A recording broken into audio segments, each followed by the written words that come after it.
펜을 무기로 해가지고 중간단체 예를 들었어요. 그 사람들이 다. 한국노총, 그때 한국노총 있었거든요.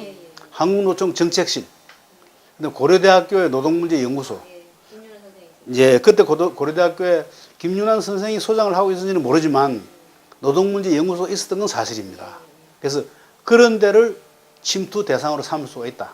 근데 그런 데로 들어가서 연구위원을 하고 있으면 전국의 노동자들이 강좌를 받으러 오니까 거기서 우리의 이론을 펼치고 거기서 동조하는 노동자들을 갖다가 장악을 한다 이겁니다. 장악한다는 말은 비밀리에 기숙말을 쏙쏙 해가지고 현장에 가더라도 항상 연락할 수 있게 이렇게 해놓는다는 거죠. 비밀 조직. 이제 그렇게 하는 게 낫다. 그리고 11호를 붙고 들어가 본들 힘만 고생만 직사에 하고 별게 없을 거다 이겁니다. 이제 그게 저한테 대한 반박이었어요. 그 사회 구성식 이론에 대해서는 반박이 하나도 없었습니다. 예. 그렇게 해서 내부는 뭐 학교 내부에서 대립은 있을 수 있고 선생님 그런 준비는 어떻게? 그래서 이제 제가 정리를 한 겁니다. 거기에 대해서 그렇다면은 그렇게 하자고 그랬습니다. 운동의 주 방향이 있고 종 방향, 다른 종자 있지 않습니까? 종 방향이 있으니까 주 방향은 직접 들어가고 종 방향은 중간 단체 침투를 하자. 근데 왜 제가 그걸 고집을 하느냐 하면은 종 방향으로 들어가면은 하나의 노동조합을 외부에 장악할 수 있을지도 모릅니다. 노동조합 장만 그 교육하러 왔을 때 잘해서 속삭거려 가지고 이 연기를 하고 있으면 되는 거 아닙니까? 그죠? 그런데 그것은 지가 현장에 들어가서 노동조합 장이 되는 거하고는 다르다 이겁니다. 지금 그거는 그 노동조합 장의 참모가 되는 거다 이겁니다. 변혁적 인테리가. 그 다음에 직접 들어가서 노동자 속에 들어가서 주먹 다짐도 하든지 말든지 하되 노동조합 장의 지위를 탈취를 해야 자기 세력이다 이겁니다. 그 군대로 치면은 지휘관 그리고 참모하고 다르거든요. 그래서 세력이 안 된다 이거지.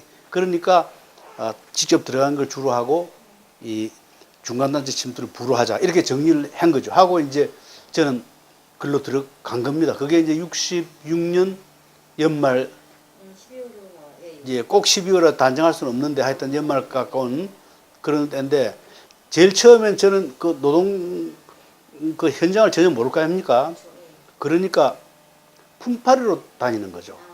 그냥 일용직 일용직. 그러니까 근데 그 품팔이를 한 게 이상하게 수도 배관하는 그 품팔이 있지 않습니까? 그런 사람들이 제가 신촌에 그때 살았는데 창천동 그 멀지 않은 곳에 그런 사람들 있었어요. 그래서 이제 그 사람들하고 다니면서 하루 일 같이 해주고 또 얼마 받아오고 그렇게 했거든요. 그러다가 이제 그렇게 하다가 제일 처음으로 이제 취업을 하게 된 것은 이 길가에 있는 광고, 길가에 붙어 있는 광고가 있지 않습니까, 그죠? 취업 광고를 그걸 보니까 안양에 있는 전자 공장에서 공원들을 모집을 하더라고요. 그래서 조립공이라 써놨는데 조립공이 뭔지도 모르겠고 그래서 일단 갔죠 그 공장으로. 가서 하려고 한다니까 뭐 그럼 해봐라 이렇게 된 겁니다. 학교는 고등학교 졸업으로 하고 이름이라도 이런 건 다 본명으로 쓰고 본명을 안 쓸 수는 없어요. 아까 말씀드렸듯이 형사들이 항상 오니까 물으면 그거는 변명할 수 있거든. 대학 졸업자 갖고는 조립공이 취직이 안 되니까 뭐 이래 했다 양해를 해주니까 그래서 그걸로 했는데 납땜이라든가 그게 이제 그 전자회사입니다. 아까 전자회사를 그랬죠, 그죠? 뭐 만드느냐 하면 녹음기, 라디오 이런 걸 만드는 거예요 거기서. 그러니까 납땜하는 훈련을 갖다가 뭐 잠시 한 하루 이틀 시키더라고요. 그 납땜이하고 쉽지 않습니까? 그래서 이제 그걸 배워가지고는 라인이 쫙 흐르는데 그 벨트 컨베이어 옆에 우리가 서 있다가 자기가 납땜하는 그 부분만 딱딱 떼어올 거예요. 원 포인트만. 라인 작업 특징이에요. 그게 오면 뭐 아무것도 아니지. 아주 쉽죠. 그거 그게 참 귀찮더라고. 노동자들 포스바로 들어갔지만은 공장도 공장이지만은 영 귀찮아. 그거만 딱딱 이렇게 하고 있으니까. 그리고 몇 시간 동안 괜찮은데 오래 하니까 12시간이거든요. 아침 7시부터 저녁 7시까지. 아니, 롯데가. 롯데는 그때 인원이 많았습니다. 제가 롯데에서는 인원 파악을 못했는데 그 롯데는 삼립식품은 식품 회사 중에서 제일 크다고 했지만 그건 주로 빵 아닙니까, 그죠? 그 무슨 식빵이라든지 호빵이라든지 하여튼 삼립빵이죠 바로 그 회사고. 빵 이렇게. 크림빵도 있고 온갖 빵이 다 나왔죠. 샤니 빵이니 뭐 이제 그런 회사고. 그다음에 이쪽에 롯데는 주로 껌이라든지 그 비스켓이라든지 이런 거 아닙니까, 그죠? 근데 그 규모는 롯데나 삼립이나 비슷했을 겁니다. 예, 비슷해서 그것도 롯데도 몇천 명 됐을 겁니다.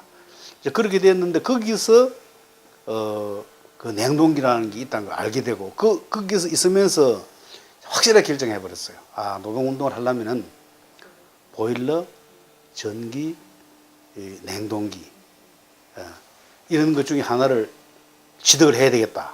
이렇게 된 거예요. 그래서 제가 이제 이미 거기 있으면서 이제 냉동기 운전 기술에 대해서는 면허는 없었지만은 제가 거의 완전히 습득을 했습니다. 그리고 이제 그 냉동실 바로 옆에가 보일러실이거든요. 보일러도 완전히 알기 위해서 제가 그 교제를 해가지고 보일러실에 있는 한 사람을 냉동실로 보내버리고 제가 보일러실로 갔어요. 그래가지고 거기서 몇 달 있으면서 보일러 운전 기술도 완전히 알았죠. 이제 그걸 다 알고 나면은 책을 읽어가지고 일단 시험을 봐서 필기 시험을 합격을 하고 그 다음에 실기 시험이라고 하는 거는 이제 부속을 갖다 놓고 수리를 해본다든 그런 걸 시키거든요. 그게 합격하면 되는데 실기는 문제 없죠. 왜냐하면 현장에서 다 그걸 했으니까. 그런데 이제 필기는 책만 읽으면 되니까. 그게 뭐 우리는 다 할 수가 있죠. 제가 나중에는 원동기라는 게 이제 그 보일러하고 내연기관, 소위 그 발전기라든가 그런 거 있지 않습니까? 그죠? 그걸 원동기 두 개 합해가 하거든요. 그런 학원에 가서 강사도 했었으니까, 나중에는. 예. 강사하면서 상당히 잘하는 강사다, 이제 이런 평가를 수강생들이 들었죠. 이제 그랬으니까 뭐 시험은 이제 다 이제 했고, 나중에 냉동기도. 있으면서 다 자격증 딴 거예요? 아닙니다. 그건 왔다 갔다 하면서 롯데에서 그런 결심을 확실히 한 거고, 롯데에서 그리 오랫동안 있으려 해도 그 오랫동안 두는 것도 아니니까, 뭐 지금처럼 비정규직은 아니다 하지만은 그런 자변은 없지만 어쨌든 그 공원들이 자주 나왔다 들어갔다 예, 그렇게 예, 그렇게 하게 돼 있어요, 그게. 예. 그게 그렇게 하게 돼 있거든. 또 반을 줄여버리기도 하고 이렇게 하니까. 예, 축소하게 당하니까. 그래서 이제 거기 있으면서 그 결심을 그렇게 했는데 그 어디에 차차 있으면서 그 현장에 필요한 그 예, 기술을 다 습득을 하고 나중에는 이제 지금 아까 말했듯이 뭐 그 공장에 있다가 또 문제가 생기면은 빌딩 같은 데로 와버리면 빌딩은 문제가 없지 않습니까? 당국에 주목도 안 하고 나가야 하는 주목받는 건 노동운동 하가지고 겁이나서 그런 거거든. 근데 노동운동 안 하면 뭐 나를 주목할 필요가 뭐 있습니까? 혹시나 하고 안 하지만은 안 한다는 건 확실하지만 혹시나 하고 빌딩으로 와버리면 그 사람들 따돌릴 수가 있으니까.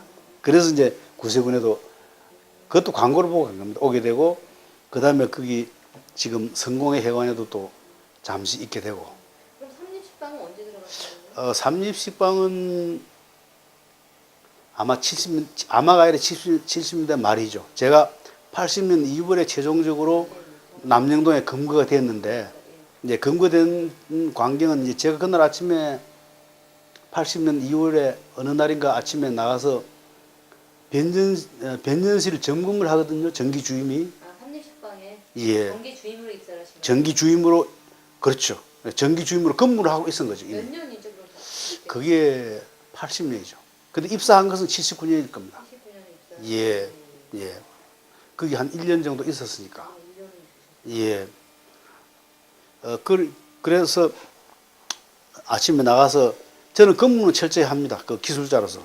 근무는 철저히 하고 또, 이런 건물 감리하라고도 그것도 또 다른 사람들은 보통 감리자가 기술자들이 천장에 안 들어가거든요. 그 천장을 긴다 그러는데 천장에 한번 들어가다 나오면 온몸이 먼지 투성입니다. 근데 그걸 누가 하고 싶어 안 한단 말이에요. 근데 천장에 들어가면 또 잘못하면 떨어지기도 하고 재수 없으면은 안 하는데 우리는 꼭 그걸 하죠. 근데 그거는 어떤 생각하면은 노동운동을 하고 자본과 세력에 대해서 별로 좋아 안 하는 사람이 그렇게 열심히 근무를 하겠나 하는데 그건 아닙니다. 그거는 제가 맡은 일이니까 열심히 하는 거고 또 그 재산은 또 사회적 재산 아닙니까? 개인 재산이기도 하지만 사회적 재산이니까 또 열심히 하고